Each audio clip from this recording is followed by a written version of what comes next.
अस्सलामु अलैकुम वरहमतुल्लाहि वबरकातुहू। कहते हैं जी रफ़ा यदैन ना करने वाली सारी हदीसें ज़ईफ़ हैं। तो आज हम एक हदीस की मुकम्मल तहकीक करेंगे कि आया कि वो ज़ईफ़ बनती है या नहीं। इसी तरह 2-3 दिन तक ठहर के फिर अगली हदीस सारी हदीसों की हम तहकीक करेंगे। आज की जो हम हदीस पढ़ने लगे हैं वो है जामे तिर्मिज़ी की हदीस है। ये मकतबा यादगार शेख की किताब है।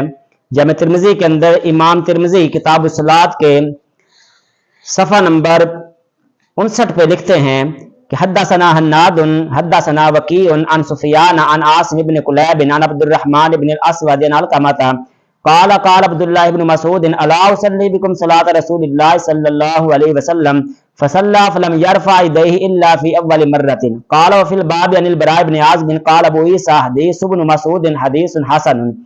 अब हज़रत इब्न अबू ईसा जो हैं वो कहते हैं कि इब्न मसूद वाली जो हदीस है वो हसन है।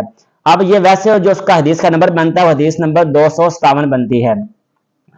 अब इस रवायत के अंदर 8 रावी हैं। पहले जो रावी हैं वो खुद इमाम तिर्मिज़ी हैं।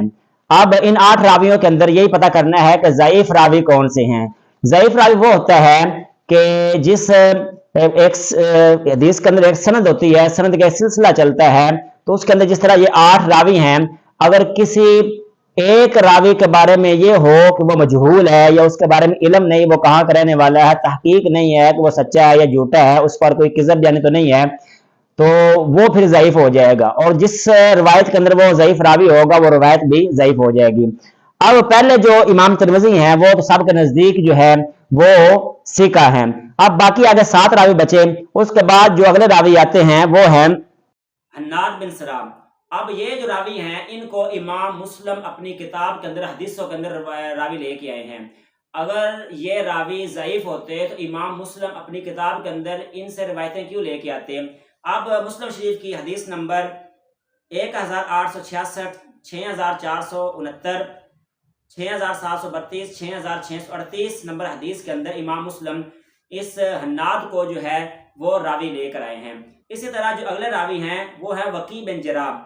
अब इनको इमाम बुखारी जो है वो 218, 1262, 2585, 4844 नंबर हदीस के अंदर बुखारी शरीफ में इमाम बुखारी इनको रावी लेके आए हैं। इसी तरह मुस्लिम शरीफ में भी इमाम मुस्लिम 541 नंबर, 545 नंबर और 2010 नंबर हदीस के अंदर इमाम मुस्लिम वकी बिन जरा को रावी लेके आए। अगर ये ज़ईफ होते तो इमाम बुखारी इनको क्यों लेके आते। इसी तरह सुफियान सोरी हैं, वो बुखारी शरीफ की हदीस नंबर 690 और 538 कदर इमाम बुखारी सुफियान सोरी को रावी लेके आए हैं। इसी तरह मुस्लिम शरीफ की हदीस नंबर 197, 304 और 512 के अंदर इमाम मुस्लिम सुफियान सोरी रदी अल्लाह अन्हो को रावी लेके आए हैं। अगर सुफियान सोरी रदी अल्लाह ताला अन्हो ये ज़ईफ होते तो इमाम मुस्लिम इमाम बुखारी इनको रावी क्यों लेके आते।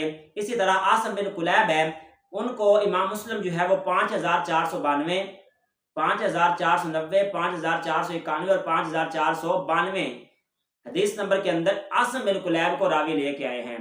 अब मुस्लिम शरीफ और बुखारी शरीफ के बारे में सबका इत्तिफाक है कि ये इनकी सारी हदीसें सही हैं, तो सारी हदीसें सही हैं तो रावी भी उनके सही हैं। तो अब इमाम मुस्लिम का आसिम बिन कुलैब को रावी लेके आने इस बात का सबूत है कि वो ज़ईफ नहीं है।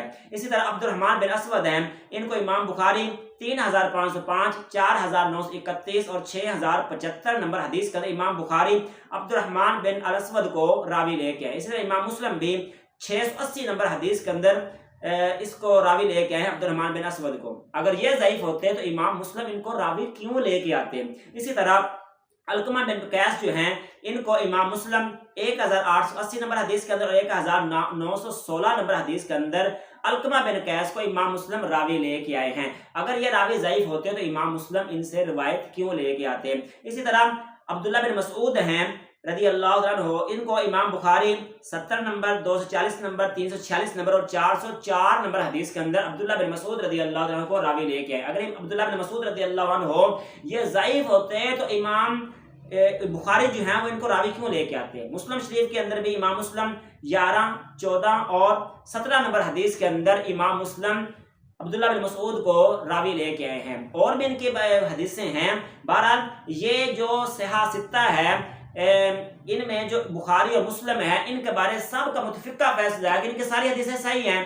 تو جو بندے یہ کہتے ہیں کہ یہ جو راوی ہیں ان میں سے ایک راوی ضعیف ہے، دو راوی ضعیف ہیں، تو وہ سب سے پہلے حکم لگائیں بخاری اور مسلم کی حدیثوں پر جن حدیثوں کے اندر یہ والے راوی ہیں، یہ 8 راوی ہیں، 7 راوی ہیں، جن حدیثوں میں یہ راوی ہیں، آیا کہ وہ حدیثیں بھی ضعیف ہوئیں یا نہیں. اگر وہ حدیثیں ضعیف نہیں ہیں، وہ حدیثیں صحیح ہیں، تو یہ حدیث بھی صحیح ہے. اور امام ترمذی نے جو یہ کتاب کے حدیث لکھی ہے اس حدیث کے بارے میں بھی حسن کا حکم ہے، یہ حسن کے درجے تک پہنچی ہوئی ہے. پتہ چلا ترمذی شریف کے اندر جو حدیث مبارکہ ہے وہ ضعیف نہیں. جو سنی رفع دین نہیں نہ کرتے وہ حدیث کے مطابق ہی نہیں کرتے. جو کہتے ہیں رفع دین جو ہے وہ نہیں تھا، وہ منقطع ہو گیا تھا، ساقط ہو گیا تھا، وہ بعد میں آخری زندگی میں حضور صلی اللہ علیہ وسلم نے رفع دین نہیں کیا، وہ اسی حدیث کے مطابق ہے کہ آپ نے رفع دین. یہ حدیث کی تحقیق جو ہے وہ انشاءاللہ ہم اگلی ویڈیو کے اندر کریں گے. امید آپ کو یہ ویڈیو سمجھ آ گئی ہوگی. والسلام.